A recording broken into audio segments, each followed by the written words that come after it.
உன்னை கண்டு தென்றலும் நின்று போனதுண்டு உன்னை காண வெண்ணிலா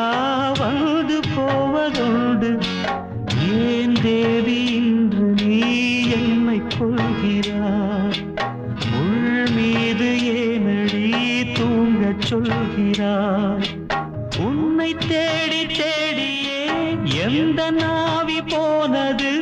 கூடுதானே இங்கு பாடுது